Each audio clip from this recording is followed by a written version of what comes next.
Hello, ladies and gentlemen, and welcome back to Football Manager 2018, the beta with Zebu Nation. We're back again with FC Dallas in MLS, Major League Soccer.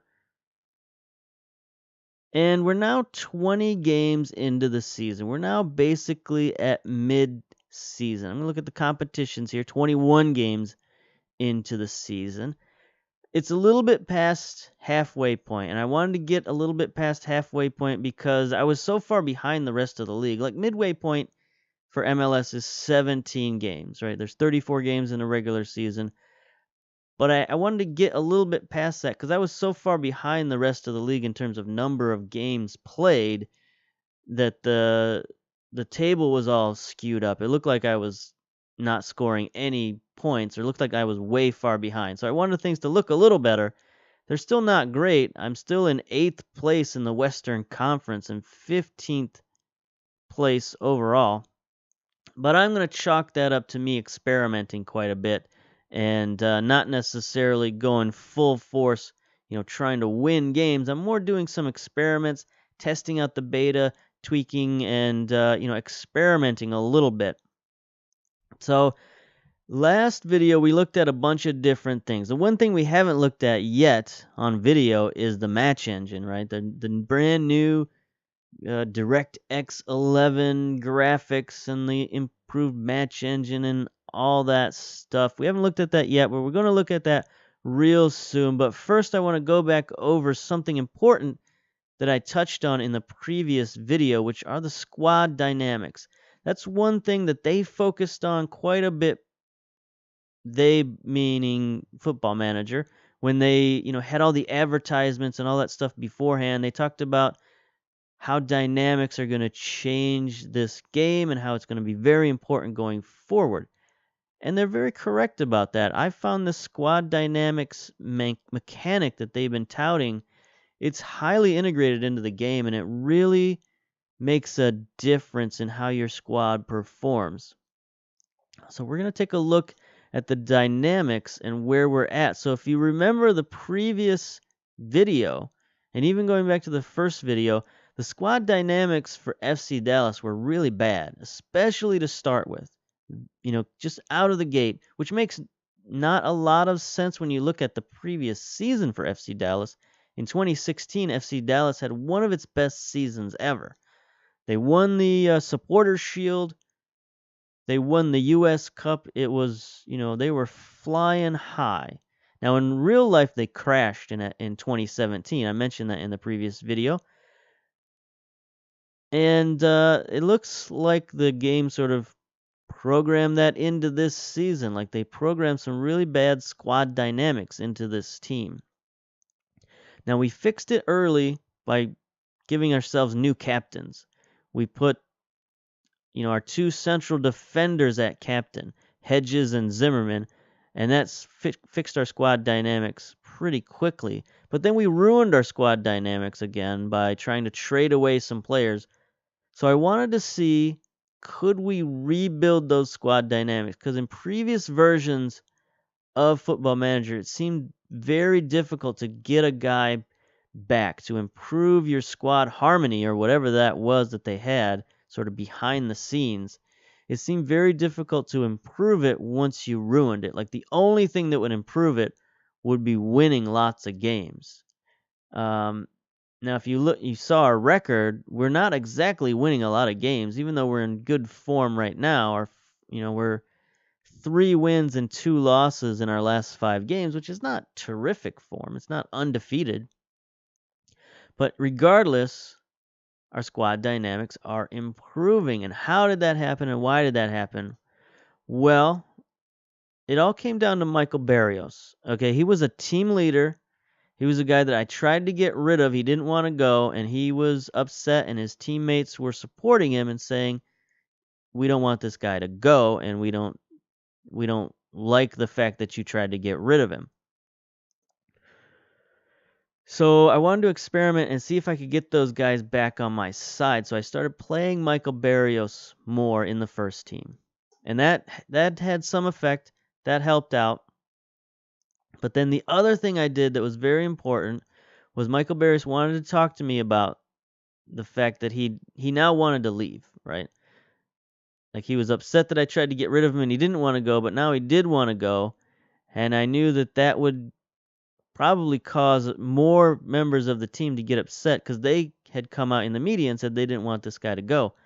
So I had our team captain Matt Hedges talk to him and say, "Can you get this guy back on my side?" And Hedges talked to him, and he was able to convince Barrios to stay. And after that moment, Barrios got back on side. And he looked down here, he's no longer upset. No issues at the club. And if you look here in our locker room atmosphere, we currently have no unhappy players. The only player who's somewhat concerned is Rudy, because he got some bids from some other teams for $0, which I understand is a bug that they've patched.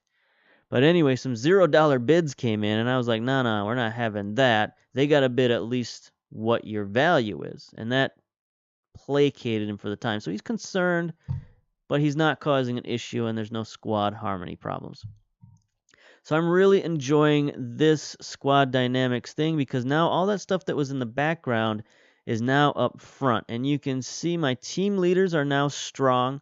Hedges, Figueroa, and Zimmerman, our captain, our assistant captain, and one of our solid veterans. You look at their leadership ability, 13.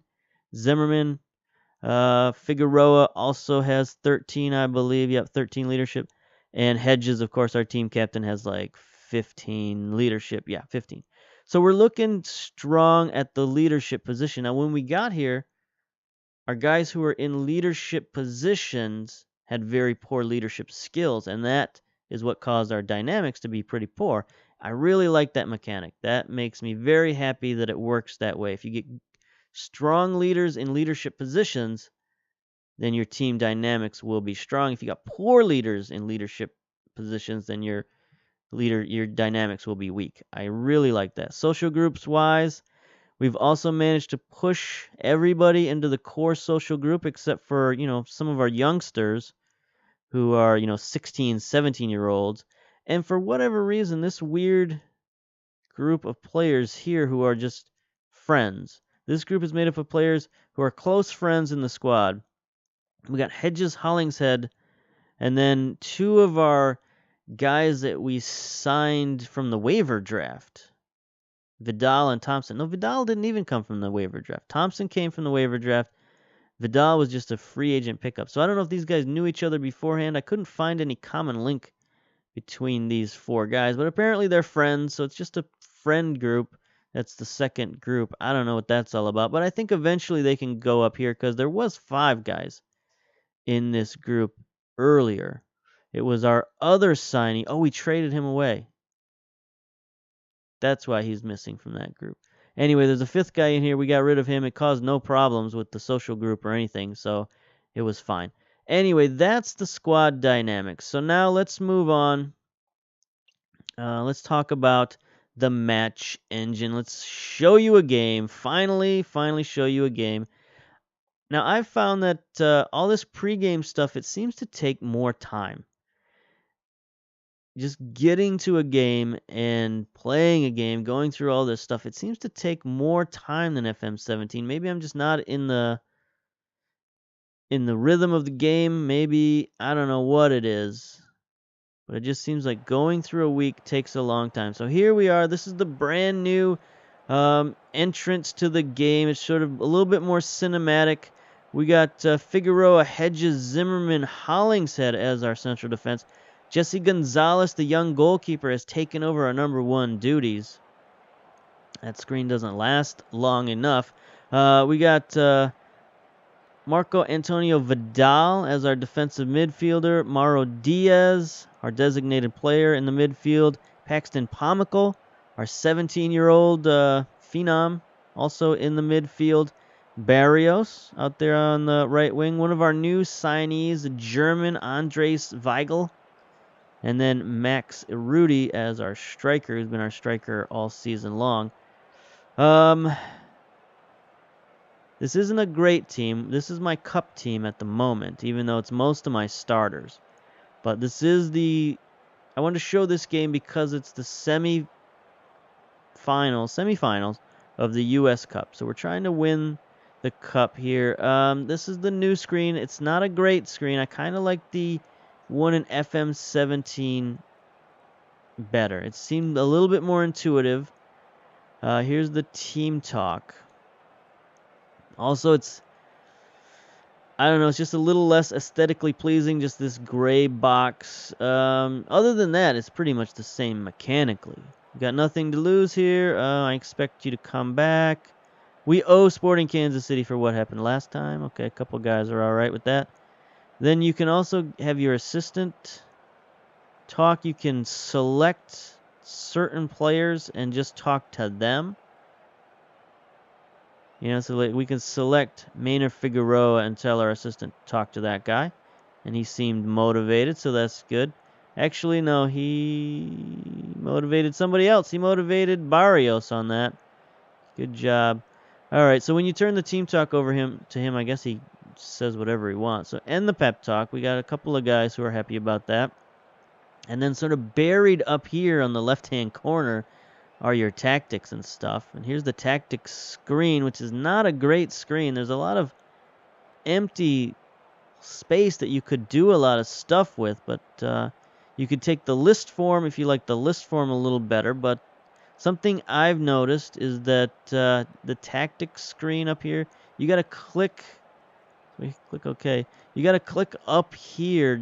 It's not even looks like a button. It's just the word tactics. You click on that, and that brings up, your traditional tactics screen that you've got. If you just go to the tactics on the left-hand side when you're not in a match, this is what you get, and this is, probably what the tactics screen should be. The default tactics screen should probably be the same as your regular tactics screen. It just seems, a little bit more intuitive to do things that way. So here's what we're going with. We're going with a 4-3-3 DM wide, or the 4-1-2-3 DM wide, however you want to call it. We got 2 wide players, 1 striker, 3 midfielders, 4 defenders. We're going counters, how we usually start out the game, and structured has been, pretty key for us. Notice that when I let my guys get flexible or fluid, they get a little wacky out there and they lose position.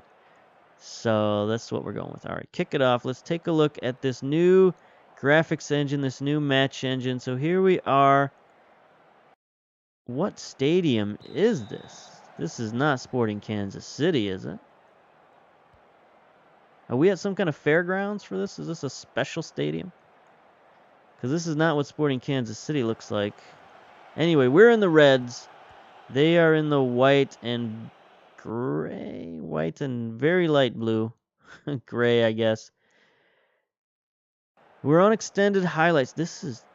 I'm confused by this stadium. I like the looks. They've got a lot of new stadiums. They got a lot of Michael Barrios, get in there. Get in there. Vagel, our new left winger. We've been looking for a left winger all season. We finally signed this guy a couple of days ago when the transfer window opened, and he's been playing very well for us. And just in the last 3 or 4 matches, we've had this guy.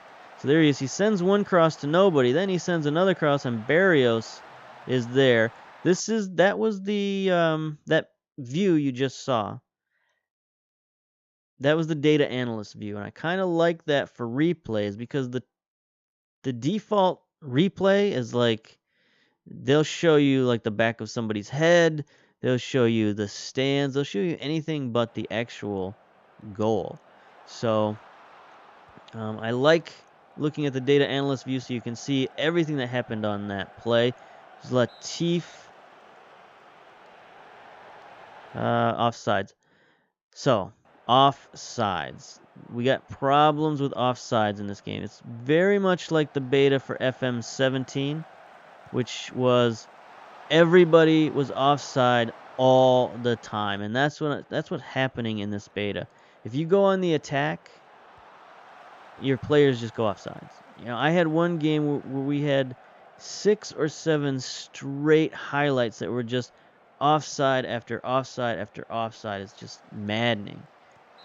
Whereas in, once they got past the beta in FM17, they fixed that. Because it was a problem in FM16, to be sure. There was a lot of stupid offsides in FM16.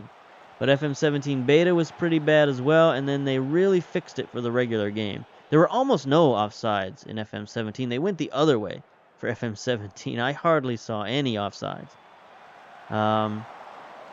So now they've kind of gone back, and I really wish they wouldn't. I don't want to see all those offsides creeping up because they're very, very frustrating just to see your guys go constantly offsides. And maybe when your squad dynamics improve, free kick goal. Kearney, that's the first free kick goal I've seen. That was another thing in the beta. Like, I'm comparing this beta to the last beta in FM17. There were a lot of problems with set pieces in the previous beta, and there's a lot of problems with set pieces in this beta too. Especially corners. If you don't change your corners in the beta, like, you're just basically kicking the ball to the air. Your guys they've got no instructions whatsoever on the base set plays. So they're not even set plays, they're just set. So there's a Rudy. Is he offsides? No, he's not offsides. So yeah, they got some things to work on in the beta, but thinking back to FM17 beta, they smoothed a lot of that stuff out. So I've got hope that they're going to smooth more of that out. There's Barrios, there's offsides. There it is. It's just, constant. Constant companion is the offside flag. Here's Diaz with the free kick to Pomical. What's he going to do with it? Send it forward to Barrios, who is on the wrong side of the field, but that's okay, I guess. Barrios. Ooh. We also have guys taking a lot of just bad shots, and it could have something to do with my squad. It could have something to do with my squad dynamics. I don't know, even though my squad dynamics are pretty good. Barrios gets by his man down the corner, centers it. There's a Rudy. Double covered. Crossing defense is very much improved. They mentioned that in some of their special videos that FM put out, saying that crossing defense would be improved. There's our man again, Weigl. He's made a huge difference on that left wing. We now actually have a real human being out there on the left wing, a guy who knows what he's doing out there, as opposed to, we've had some just out of position strikers and rookies and 15-year-olds and stuff like that outside. Here's a real actual professional football player out there on the left wing, and he's making a difference, a goal and an assist already. So I feel like the mental attributes in this version of the game take much more relevance in the procedures of the game. Like previously in FM17, I just sort of grabbed the best physical talent I could find. And if they had good mental abilities or good technical, it was okay, I guess, especially, where it counts. You wanted finishing and crossing, basically, and tackling and passing and stuff like that. But you really didn't need well-rounded players. I feel like in this version of the game, if you have better, well-rounded players, they will actually play better. And I think, that's bad for me, bad for the way I like to play, bad for someone who plays American soccer. Because I've noticed the quality of play in this version for MLS is down. Not in terms of the graphics or anything like that, just in terms of the players actually playing the game. The quality of how they play is diminished from where it was last season. Now maybe I just don't remember what it was like to play at the beginning of a season. Because a lot of times the first season you play, especially in MLS, the first season you play is pretty bad. None of the teams play very well.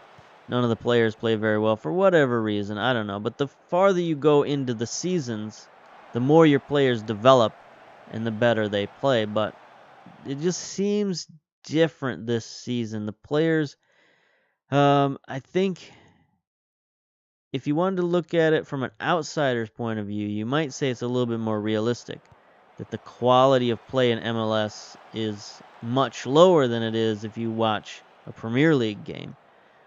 So I think on the one hand they got it a little bit more realistic. On the other hand, it might, damper my enjoyment of the game a little bit, but we'll see. As long as they fix the offside thing.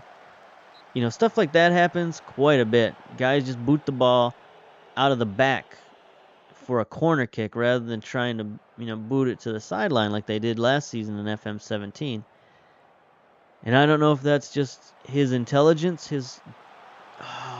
Rudy. There's a set piece goal for you, ladies and gentlemen. It doesn't happen very often, but I set up my own set pieces because I actually wanted our guys to have some kind of direction when we kick the ball. So there we send our striker towards the net. That's one of the instructions I instituted, and there he is getting a goal. Start our striker at the top of the box, send him to the net, and came through. 3-1 over Sporting Kansas City, looking pretty good. First half, a lot of highlights going on here. Let's see. So overall, what do I think of the beta so far? I think it's good. Is it better than FM17? I don't know about that yet. It definitely feels a little more realistic, feels a little more authentic. Is it going to be more fun? I don't know about that. We're gonna save that judgment for later. What are the things that I do like about it more than FM17? I like a lot of the new things. I really like the squad dynamics. It's very helpful. I really like the medical center. A lot of people right now are complaining about the number of injuries in the beta, and that's kind of a beta thing. I can see how that goes. Like FM17 beta, I kind of remember like my entire team getting injured at one point in the FM17 beta. So they're going to tone that down, I'm sure. But I have also noticed that I'm able to manage my injuries much better, and I'm able to bring those injuries down. Even though earlier, like just last month, I had all 3 of my key players injured for the entire month last month. So it's not like I can avoid every injury, but just overall, I like the ability to look at who's tired and who's injury prone and who's got previous injuries, and I just feel like I can manage that and not have it just be, the luck of the draw or the will of the gods or whatever. I feel like I've got some efficacy when it comes to injuries, so I like that a lot. What do I not like so much? The data analyst stuff. Like they played that up. FM Football Manager, they played that up early in their video saying, oh, the data analysts are going to be big this season and you're going to have all these stats and all this kind of stuff. I feel like I've looked at less stats, less analysis this time around in FM18 than I ever did in FM17. I feel like I was able to find stats that were a little bit more meaningful in FM17, and in FM18 I don't even look for them. I don't even, maybe like they're so ingrained now that I don't have to look at them. I'm gonna do another team talk here. Happy the way things are going. Keep it up. I guess we don't need to change anything. Let's just get the second half rolling. Let's take a celebratory drink of tea here.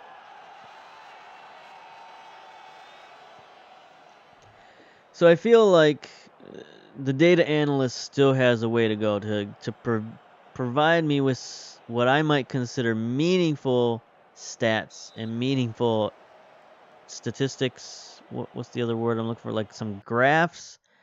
I don't know, like this stuff here. I mean, I guess it's on the screen, but am I looking at it? Am I paying attention to it? Shots on target, I guess. It is a little bit more available right here, being able to see the ratings and the condition, the goals and such. But outside of that, like on the average day, I don't go looking for stats the same way I go every day to the medical center, and I go to the squad dynamics and the scouts and all that stuff. Data, There should be a tab for the data. Nice stop. Gonzalez, the youngster, the future of our club in goal. He's 21 or 22 years old now, so we got to play him. There's like no question. He's a 2.5 star guy right now. Oh, he almost pulled a bicycle kick on me. That's new. I mean, it's not new, but I rarely saw it in FM17. Gonzalez, he needs to play. He's 22 years old. He's 2.5 stars. He's got 4-star potential. We got to play him. We got to play him a lot. We got to play him now. All right. Did I finish my thought on the data analyst? There should be a data analyst tab, a data analyst button, where you can just go there and say, show me something interesting from the data analyst, just like you'd see from the medical center. It should be fairly similar to the medical center. Show me my players and some pertinent information about them or my tactics or something. Right now, it's just, I don't know. Data analyst is not impressing me. Let's put it that way. The other thing that's not particularly impressing me is the scouting. It's much more difficult. Now, is it more realistic? Absolutely. Do I dislike it? Not really. But it is a pain in the old butt. All right, and I can understand if somebody didn't like scouting in FM17, they are going to loathe the scouting in FM18. It's going to drive them up the wall because they're just not going to be able to find any players. There are no players to be found. You got to have the #1 scouting package, which means you got to pay a lot of money. And then you got to wade through all these emails and people telling you, hey, I'm good for your team. This guy's good for your team. The other guy's good for your team. You should hire me. I get so many of those emails when I go to the scouting center. I don't even know what I'm looking at anymore. And honestly, I spent my whole scouting budget just clicking on those emails saying, oh, okay, scout that guy. Oh, okay, scout that guy. Scout that guy. They'd send me like 20 emails and I'd say, okay, scout all those guys. And I burned up my scouting budget 10 games into the season. So you gotta figure out the nuances of this scouting thing. On first glance, it's annoying. I could see how it could be more realistic.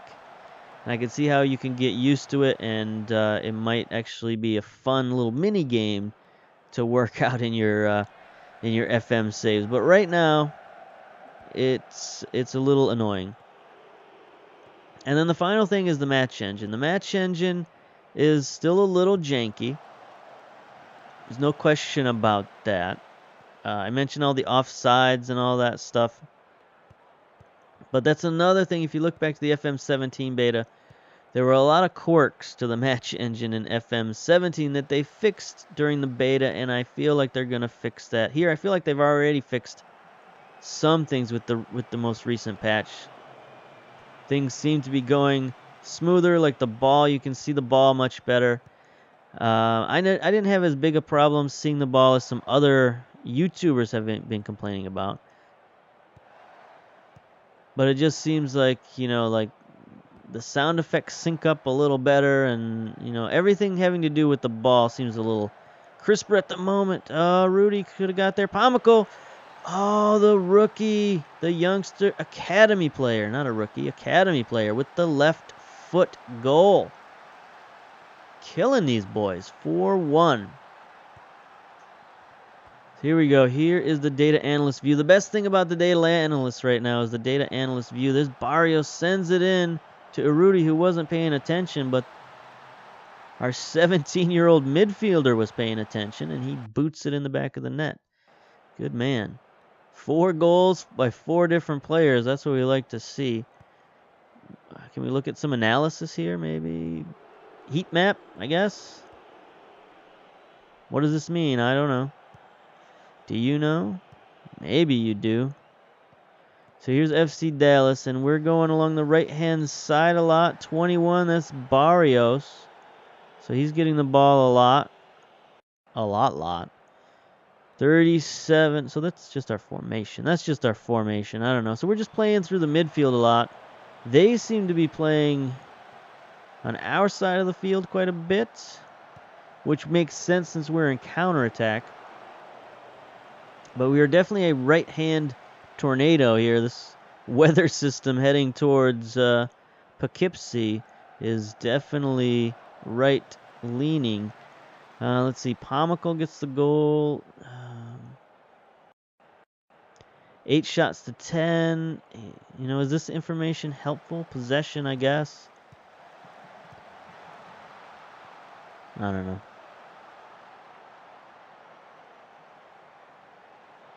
Tactics? What happens if we bring up tactics screen? It's just the tactics screen field. Alright, that's fine. So I was kind of hoping the game would be a little closer. We could have some good commentary at the end. I'm still wondering what this stadium is. As far as I know, this is not Sporting Kansas City. They've got at least a double-decker stadium, so something's going on here. This is like a special U.S. Cup stadium. I do like the new stadiums. They mentioned there's a lot of variety in the stadiums. You know, FM Football Manager in their videos, and they have come through with that. I like the new stadiums, all the new touches. You know, they don't just have the hot dog vendors out there, but they got picnic tables. They got little kiosks out there, like, you know, some merchandise tents and trailers and, you know, just a little bit of flavor. The stadium looks a little bit more lived in, a little bit more realistic, and that's very cool. All the stadiums have these brick walls, you know, for the dugout. I don't know about that, but maybe that's a thing. I can't recall ever seeing one of those brick walls, but I'm sure it's a thing, especially in lower level stadiums, just to give, you know, people some reference of where the benches should be. But yeah, I do like all the new different funky little stadiums they've got, and the MLS stadiums look a little bit more like they're the actual stadiums. Like Toyota Field that we play in actually looks kind of like Toyota Stadium in Dallas. Not exactly, of course, but it's in the ballpark. You know, if you forgive the pun. All right, here's Diaz on a corner. So we've got our corners set pretty simply. If they're on the right-hand side, they send it to the short corner. If they're on the left-hand side, they send it to the far corner. So essentially, the same central defender gets it every time, and he's supposed to head it in or, you know, head it to the other post. And we basically have, you know, our two central defenders, one on either post. They head towards the goal. And then we have our striker at the top of the circle. He also heads toward the goal. And then everybody else sort of mills around and, you know, either stays back or just, you know, heads to the front of the net. So just some simple changes, and we've already got, you know, some pretty good attempts out of those set pieces. So I guess set pieces work if you program them, and that's good news. So what to talk about now? We've kind of burned through everything.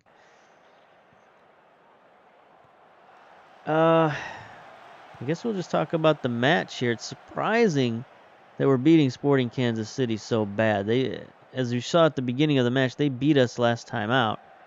And maybe they're playing not a top squad. Maybe they're playing some of their reserves. But I see Turney out there. He's one of their top players. And he's playing injured, which is something that they got to fix for the beta as well. I've noticed that these computer teams are playing guys into the ground.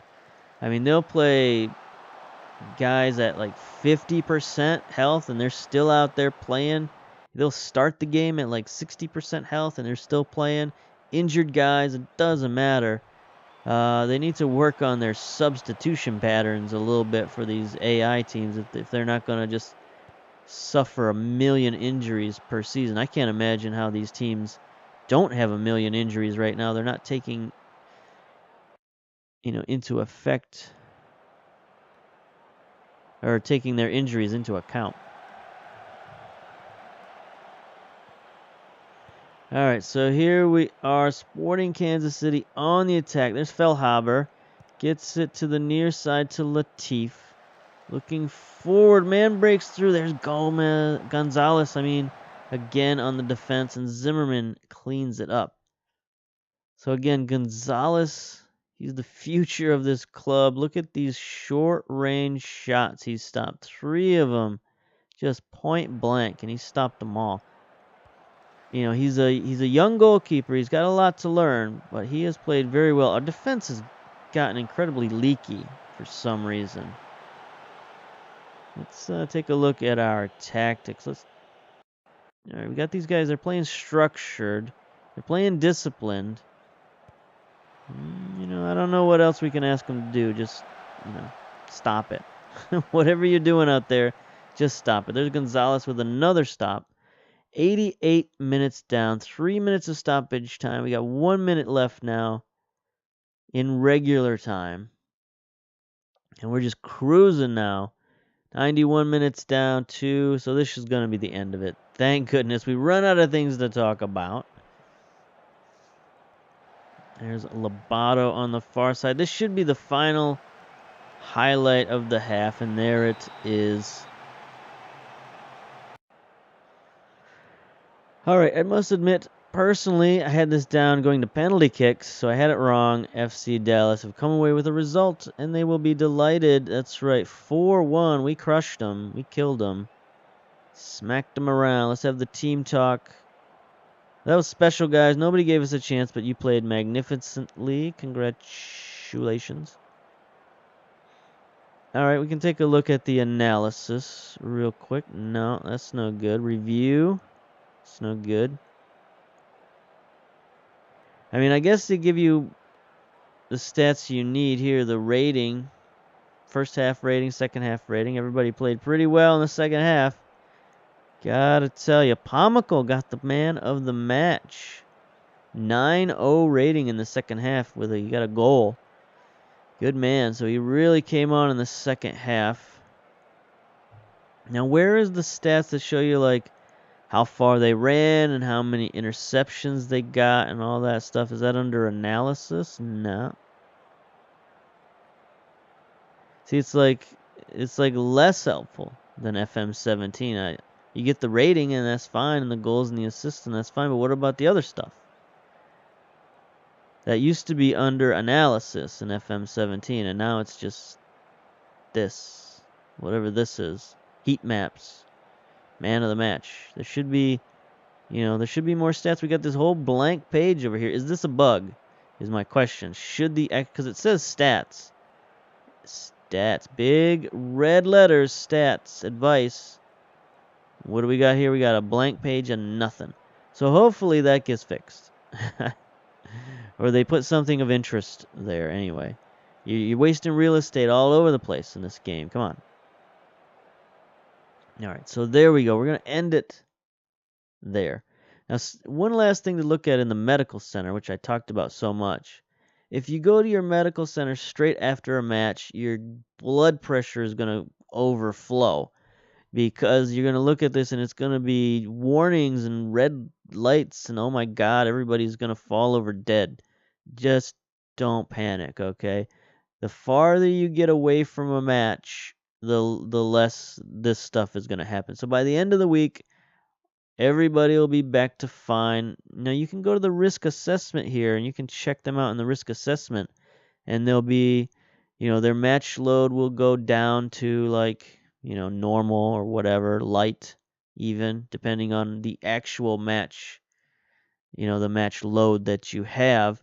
Training load will pretty much be the same. That's no problem. Injury susceptibility will be the same, and injury risk will go down and down and down the farther you get away from your previous match. So when you look at the medical center, I found the best time to look at it is right before a match, and the worst time to look at it is right after a match, because you will just go crazy looking at this and question your entire life. All right. Injury history, season summary. They show you how many injuries, all this stuff. Very good stuff. I like the medical center. And yeah, that's probably one of my favorite things other than the dynamics. They hit a home run, I think, with these dynamics. I really like the way this changes the game. All right, so there we go. We're going to end it right there. I guess we'll come back. End of the season, playoffs, all that kind of stuff. Not that you probably care. This is just going through the beta is kind of a throwaway because you want to start fresh with the new game because they will have fixed a lot of the annoying things that may have caused you to have not so good a season in the beta. So I think this will just be for what it is. It's just a test of the game. Just run it through its paces, probably what it should be. And we won't worry about carrying this save over. I'm still going to try to, like, obviously win the U.S. Cup and all this stuff. Still going to try to win. Got to get into the playoffs before I do anything. Still 3 points back of the playoffs. But anyway, I've been trying to end this for like 5 minutes. We're going to end it right there, right now. So, next weekend, we'll go through the playoffs and all that stuff. And then we'll be real close to the game being released. The game gets released on the 10th, right? So it's very soon. We'll have our mitts on the real game, and then we'll start looking at other leagues, other teams, journeyman save, English leagues, all that kind of stuff. But until then, we'll see you later. Bye.